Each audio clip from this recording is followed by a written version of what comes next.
Is potassium chloride a good sodium substitute in patients who are on potassium-sparing diuretics? About 610,000 people in the United States die of heart disease every year. That is 1 in every 4 deaths. And about 5.7 million adults in the United States have heart failure. The leading causes of heart disease and heart failure are high blood pressure, high cholesterol, and smoking, which come about due to lack of proper nutrition and high sodium consumption. Sodium consumption in America is consistently on the rise, with the overabundance of processed foods and Americans' desire to salt every food they consume. In the United States, 9 out of 10 people overconsume sodium, the average consumption being more than 3,400 milligrams per day, which is more than double the American Heart Association's recommendation of 1,500 milligrams per day.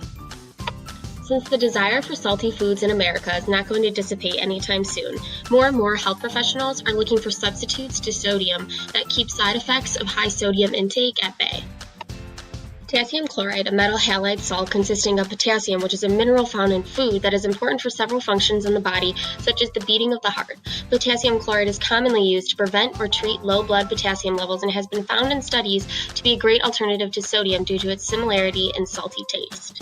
The misunderstanding with using potassium chloride as a sodium substitute is that when used in patients with heart disease, hypertension, and heart failure, it was found that these patients are also typically on potassium-sparing diuretics, and too much potassium in the body can cause hyperkalemia, which causes weakness, feeling of numbness and tingling, nausea and vomiting, trouble breathing, chest pain, and irregular heartbeats.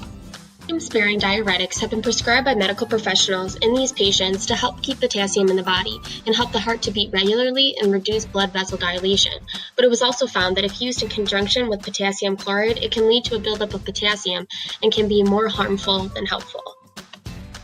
What needs to be understood is that yes, potassium chloride works as a substitute to lower sodium consumption and lowering risk of hypertension, heart disease, and heart failure, but when paired with potassium-sparing diuretics, it can cause adverse effects and even death.